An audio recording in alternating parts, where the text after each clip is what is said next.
जब श्री रामानुजाचार्य जी प्रकट हो गए और श्री रामानुजाचार्य जी के मन में भाव आया कि अरे श्री रंगम में श्री यामुनाचार्य जी हैं, मुझे उनसे गुरु दीक्षा लेनी है, मुझे उनसे पंच संस्कार लेने हैं। तो ठाकुर जी ने मन में विचार किया कि भाई अगर ये दोनों मिल गए तो संसार पृथ्वी पर कोई भी व्यक्ति पुनर्जन्म लेगा ही नहीं। ये दोनों मिलकर के ऐसी भक्ति की बाढ़ ला देंगे, सुनामी ला देंगे पृथ्वी पर कि वे पृथ्वी से सब कल्याण करके वैकुंठ आ जाएंगे, पृथ्वी सबरी वैकुंठ में आ जाएगी, पृथ्वी पर कोई जन्म ही नहीं लेगा। पुनर्जन्म क्यों होता है?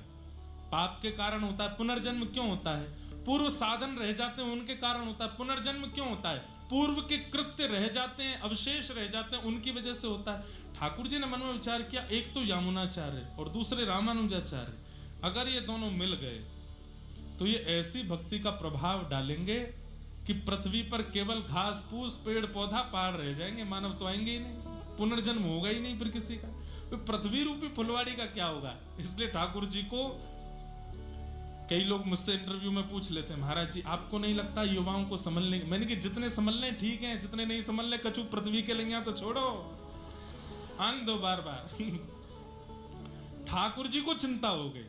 बताओ, कभी आपने सुना होगा कि फलानी व्यक्ति ने उन दोनों को मिलने नहीं दिया, फलानी स्त्री ने उन दोनों को मिलने नहीं दिया, उनकी बुआ नहीं मिलने दी, उनको ये नहीं। यहां तो ठाकुर जी ने नहीं मिलने दिए, यामुनाचार्य जी और श्री रामानुजाचार्य जी। प्रसंग तो बाद में आना है, लेकिन मैं अभी सुना देता हूं। यामुनाचार्य जी का प्रसंग है। जब श्री रामानुजाचार्य जी प्रकट हो गए और प्रकट होकर के श्री कांचीपुरम में रामानुजाचार्य जी निवास करते थे, तो यामुनाचार्य जी के मन में आया कि अब मैं वयोवृद्ध हो गया हूं, अब जाने से पहले इस श्री परंपरा को किसको सौंप के जाऊं जो इस परंपरा को आगे तक लेकर के जाए। अनेक शिष्यों पर दृष्टि डाली पर उनको कोई ऐसा योग्य दिख नहीं रहा था। तभी उन्होंने चर्चा सुनी, कांचीपुरम में वरदराज भगवान की सेवा करते हैं श्री रामानुजाचार्य जी। अब ये बीच में मैं थोड़ा बहुत आगे चला गया हूं, रामानुजाचार्य जी के जन्म का भी प्रसंग नहीं आया, क्योंकि यामुनाचार्य जी हैं इसलिए मैं बोल रहा हूं। तो यामुनाचार्य जी कांचीपुरम गए और वहां श्री वरदराज भगवान का दर्शन किया। हमारे श्री वरदराज भगवान, वहां दो वरदराज भगवान हैं। एक वरदराज भगवान के तो दर्शन आप सब लोगों को हो जाएंगे, पर एक वरदराज भगवान है, वो जलाशय के अंदर रहते हैं। वो 40 साल में एक बार बाहर लाए जाते हैं। अभी संभवतः 3-4 वर्ष पहले ठाकुर जी बाहर पधारे थे और हमारे श्री मलुकपीठ वाले महाराज जी वहां दर्शन करने भी गए थे।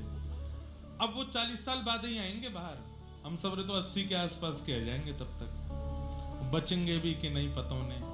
महाराज जी तो दर्शन कर आए एक बार, हमने कही महाराज जी हमको भी ले चलते संग में। वरदराज भगवान वो जलाशय में ही विराजते हैं। 40 साल जाने कि तुम कोई महीने आते हैं, उतने साल बाद तभी वो बाहर आते हैं। तो उनकी सेवा में श्री रामानुजाचार्य जी थे। तो वहां कांचीपुरम में यामुनाचार्य जी दर्शन करने गए। तो जब रामानुजाचार्य जी को उन्होंने देखा, रामानुजाचार्य जी कौन है? शेषावतार, शेषनाग के अवतार। साक्षात शेषनाग त्रेता में लक्ष्मण बन करके आए, द्वापर में बलराम बन करके आए और श्री कलिकाल में रामानुजाचार्य बन करके आए। रूप देख करके ही पता चल जाता है कि गुण कैसे हैं।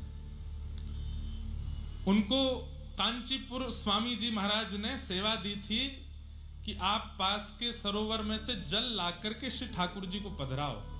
तो रामानुजाचार्य जी नित्य जाते थे, जल लेकर के अपने कंधे पर रख कर लाते थे। तो जैसे ही यामुनाचार्य जी ने उनका रूप देखा और सेवा के प्रति जो लगन देखी, वो सब देख करके वे आनंदित हो गए। बोले ये है अधिकारी इस परंपरा को आगे ले जाने का। दर्शन करके आप चले गए। अब आप चिंता कर रहे थे कि किसको दें ये पदवी। तब किसी ने रामानुजाचार्य जी का नाम बोला, तो उन्होंने कहा रामानुजाचार्य जी को श्रीरंगम बुलवाओ।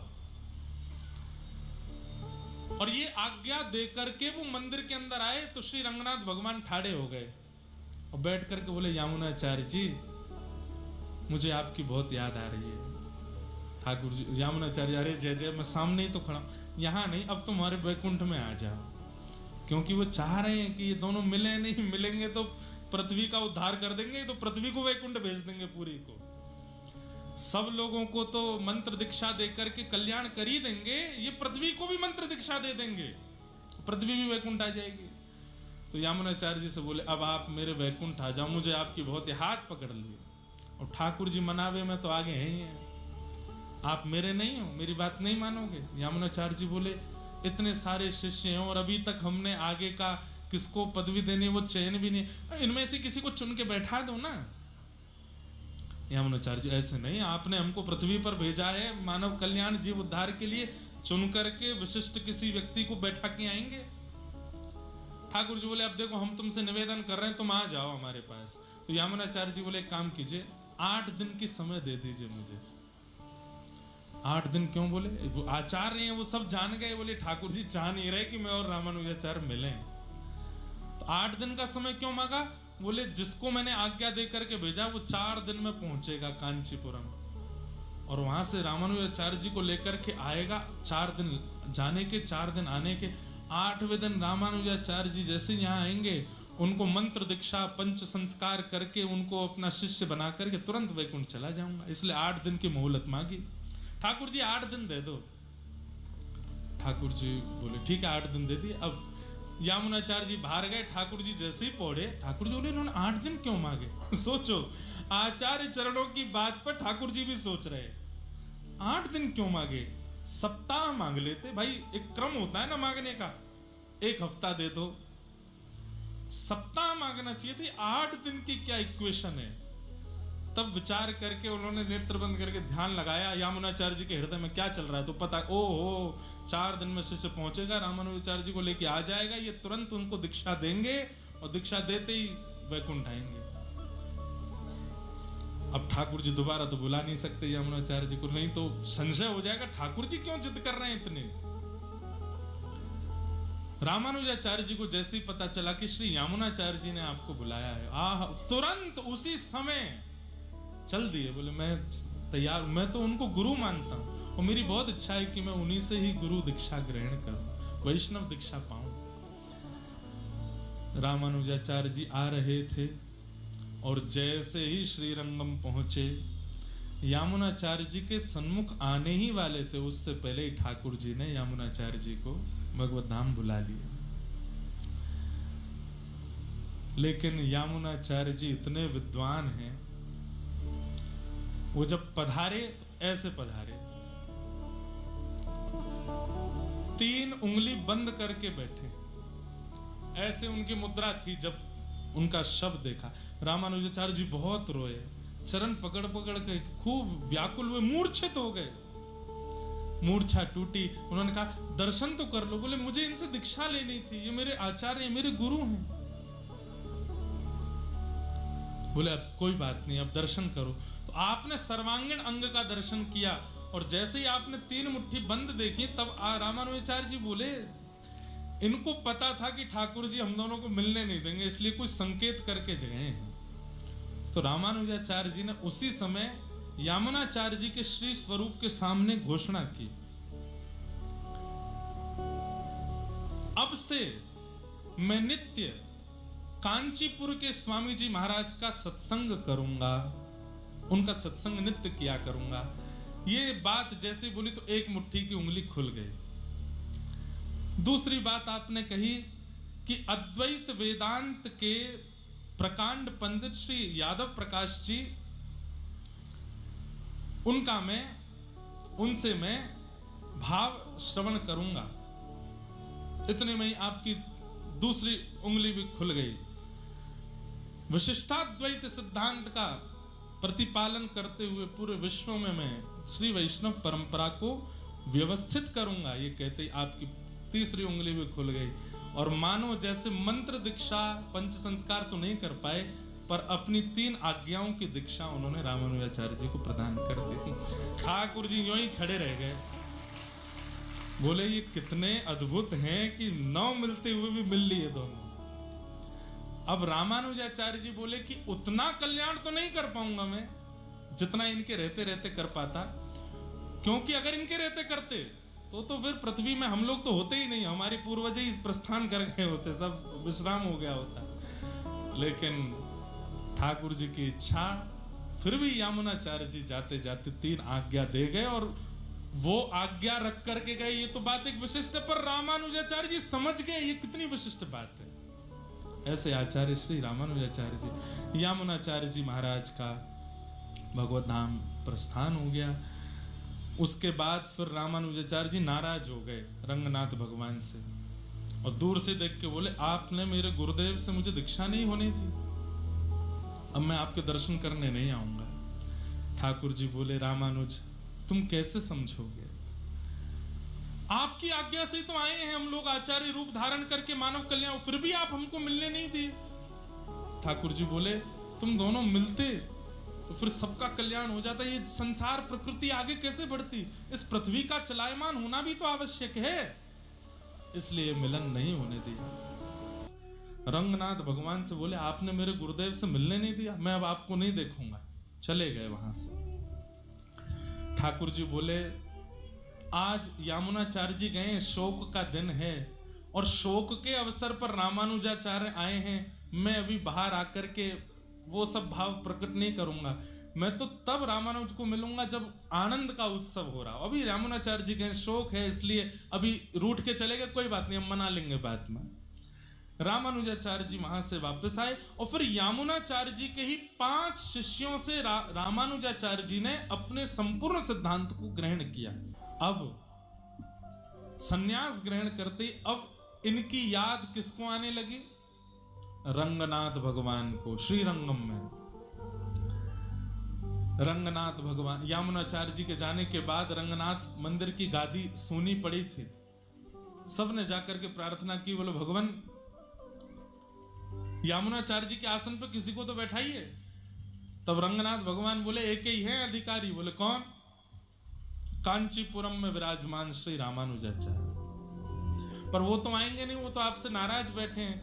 बोले वो नहीं आएंगे, पर जिनकी उन्होंने आज तक सेवा की है वरदराज भगवान। अब देखो ठाकुर जी का कौतुक देखो, हम लोग उत्तर भारतीय ना, इसलिए हमको दक्षिण भाव थोड़े कम समझ में आते हैं। एक प्रकार से ये समझ लो, राधा रमन जी किसी को बुलाना चाहते हैं लेकिन यूं कह रहे हैं वो मुझसे नाराज बैठो है, अगर राधा वल्लभ जी आज्ञा कर देंगे तो आ जाएगा, तो जाओ राधा वल्लभ जी को मनाओ, राधा वल्लभ जी आज्ञा करके उसको मेरे पास भेजें। तो ऐसे ही किया।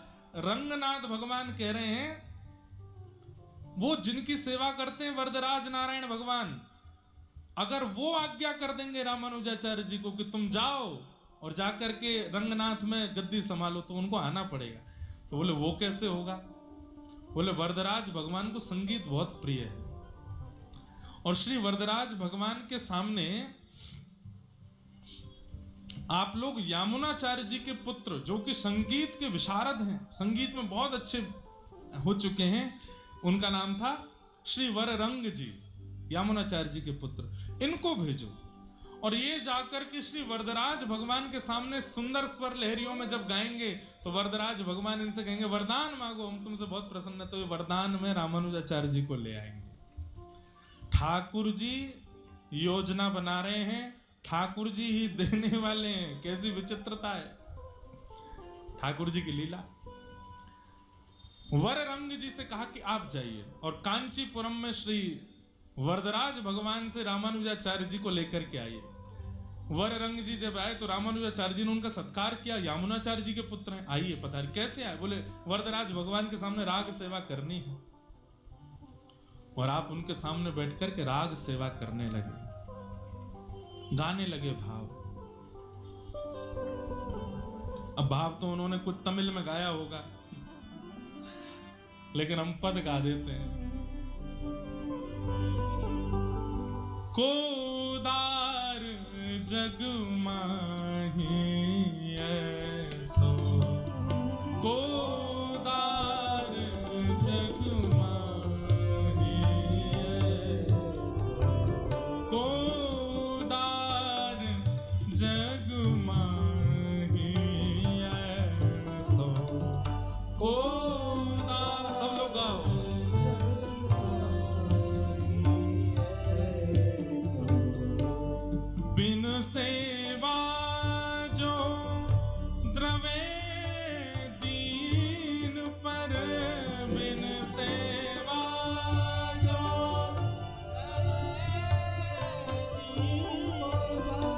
बिन सेवा जो द्रवे दीन पर, बिन सेवा जो द्रवे दीन पर, राम सरिस को नाही जग माहि, राम सरिस को नाही जग, एको दार जग माहि, ऐसा को दार जग माहि,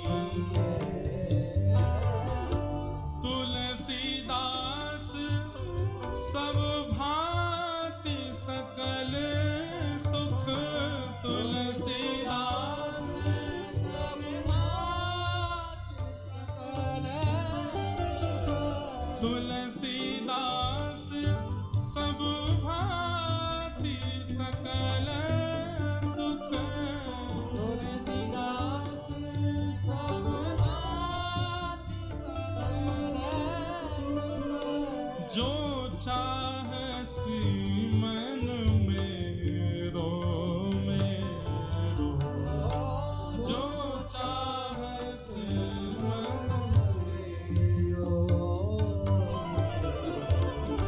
तो भुज राम काम सब पूरन, तो भुज राम काम सब पूरन, करे कृपा निधि तेरो तेरो, करे कृपा निधि तेरो तेरो, एको दार जग माहि, ऐसो को दार जग माहि।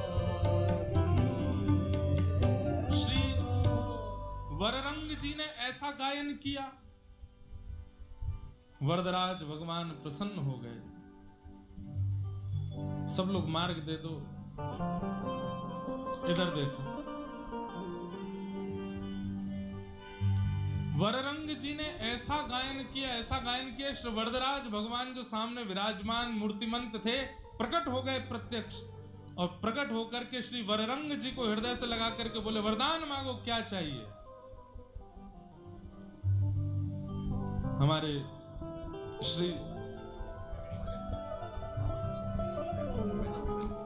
त्रिवेणी घाट वाले पूज्य महाराज जी पधारे हैं।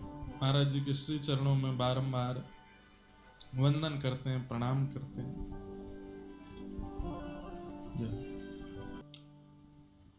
बोलो राजा रामचंद्र भगवान की। कहाँ चल रही थी कथा?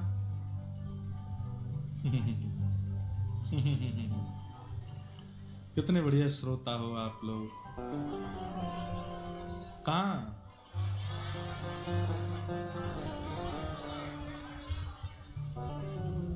श्री वररंग जी वरदराज भगवान के सामने पद गा रहे हैं, और जैसे ही पद गाया तो श्री ठाकुर जी प्रकट हो गए। प्रकट होकर के इतने आनंदित हो गए, इतने आनंदित हो गए। श्री वररंग जी को कहा, आप यामुनाचार्य जी के पुत्र हैं, क्या सुंदर कंठ है, आपने कितना सुंदर गाया, वरदान मांगिए, क्या चाहिए। श्री वररंग जी ने अपनी झोली फैला करके कहा कि आचार्य चरण श्री रामानुजाचार्य जी को हमें दे दीजिए, हम श्री रंगनाथ ले जाना चाहते हैं आपको। तो श्री वरदराज भगवान थोड़े तो भावुक हो गए। तो वररंग जी बोले, मैं आपकी लीला नहीं समझ पाता ठाकुर जी, आप ही वहां बैठे हो, आप ही यहां बैठे हो, आप भावुक क्यों हो रहे हो, ये वहां जाके आपकी सेवा करेंगे। बोले, हम हैं एक ही रूप है हमारा, पर यहां आचार्य चरण हमको विराजमान करते हैं तो उनके भाव से हम सुख लेना प्रारंभ कर देते हैं। लेकिन आपने मांगा है तो हम कहेंगे। और आपने रामानुजाचार्य जी से कहा कि हे श्री रामानुज, आप अब रंगनाथ पधारो। अब श्री रंगम जाकर के वहां विराजमान होइए और श्री रंगनाथ मेरे स्वरूप का कैंकर कीजिए। तब आचार्य चरण बोले, देखिए हैं तो हम उनसे नाराज, पर आप आज्ञा कर रहे हैं तो हम जरूर जाएंगे। और श्री रामानुजाचार्य जी महाराज अब श्री रंगम के लिए प्रस्थान किए। असंख्य वैष्णवों की टोली साथ में चल रही है, सब नाच रहे हैं, गा रहे हैं, आनंद कर रहे हैं। और तो और कौन आनंद करे, साक्षात रंगनाथ भगवान आनंद कर रहे हैं। यहां ठाकुर जी श्री रंगनाथ भगवान अपने आचार्यों को कह रहे हैं, जैसे घर में कोई आते हैं तो घर का एक व्यक्ति, वो उसका काम ही यही है, वो करते कुछ नहीं है, बस बताते रहेंगे यहाँ पे फूल लगा दो, यहाँ पे सोफा लगा दो। सो ठाकुर जी क्या करते हैं, पूरे दिन श्री रंगनाथ भगवान जिन जिनको उनका अनुभव होता, सबको नहीं होता उनका अनुभव, जिन जिनको ठाकुर जी अपना अनुभव कराते हैं उनसे जाके कहते हैं, सुनो तुमने चौक पुराया कि नहीं? अरे रामानुजाचार्य जी आ रहे हैं, चौक जाकर के सुंदर सजा दो। कोई पुष्प माली से कहते हैं, अरे तुम वहां वाटिका में जाना, वहां बड़े अच्छे अच्छे पुष्प हैं, वो पुष्प लेकर के आना। पुष्प माली बोला, वो वाटिका का आदमी बहुत क्रोधी है, अपने पुष्प लेने नहीं देता। ठाकुर जी बोले, चिंता नहीं करो, हम उसकी मति बदल देंगे। रामानुजाचार्य जी आ रहे हैं, सुंदर सुगंधी वाले पुष्प लेकर के आओ। हलवाइयों से जाकर के श्री ठाकुर जी स्वयं व्यवस्था देख रहे हैं, क्यों? रामानुजाचार्य जी पधार रहे हैं। भैया ठाकुर जी के लिए तो सुना होगा कि ठाकुर जी घर आ रहे हैं तो घर की व्यवस्था विदुर जी कर रहे हैं, विदुरानी कर रही हैं, सब कर रहे हैं। पर आज श्री रंगनाथ भगवान स्वयं पूरी नगरी को सजवा रहे हैं, क्यों? मेरे रामानुज आ रहे हैं, मेरे अति प्रिय आचार्य आ रहे हैं। चौक पुराओ माटी रंगाओ, आज मेरे पिया घर। अरे हमारे पिया केवल गोविंद देव जी थोड़ी हैं, गोविंद देव जी के पिया हम भी तो हैं, वो भी तो हमसे प्रेम करते हैं। अरे हम आपसे कितना कहें, आप जितना तरसते हैं ना उनको देखने के लिए, आपसे दुगना तरसते हैं आपको देखने के लिए।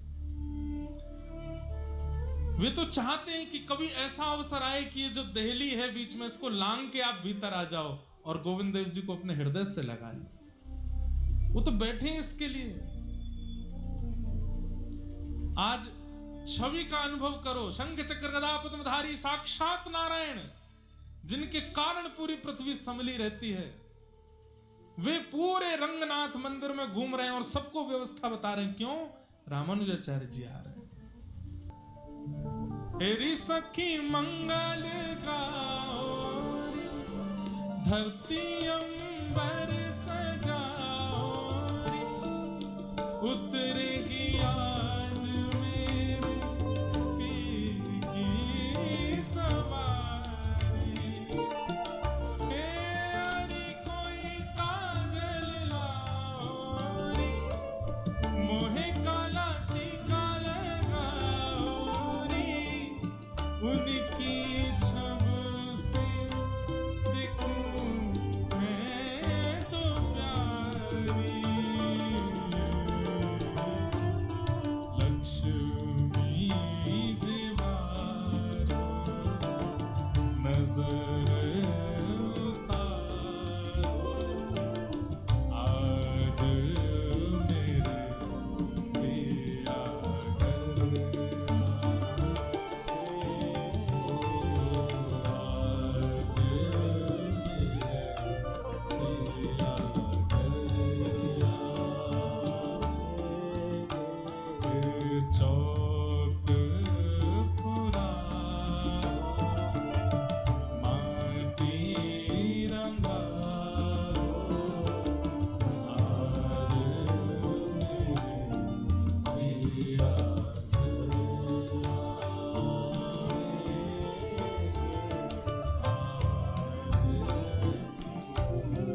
श्रीमन नारायण भगवान, रंगनाथ भगवान पूरी व्यवस्थाओं में लगे हैं।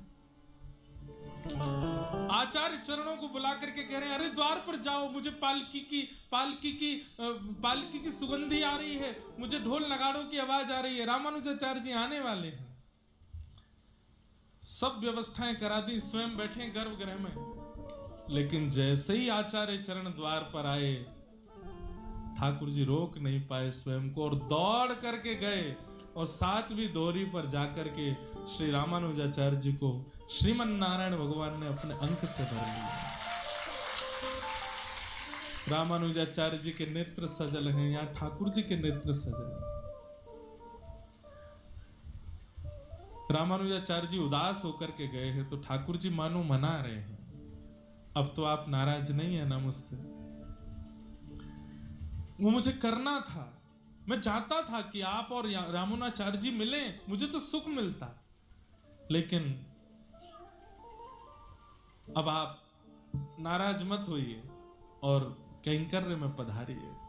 सबको दर्शन नहीं हो रहा है इस स्थिति का, कुछ लोगों को दर्शन हो रहा है और उनके नेत्रों से आंसू गिर रहे हैं। बाकी सब सोच रहे हैं ये रो क्यों रहे हैं और ये रामानुजाचार्य जी किसको हृदय से लगा रहे हैं। तो साक्षात नारायण खड़े हैं सामने स्वागत के लिए और हाथ पकड़ करके श्री रंगम में रामानुजाचार्य जी का स्वयं नारायण स्वागत करते हैं, उन्हें आसन अभिषिक्त करते हैं। बोलो श्री रंगनाथ भगवान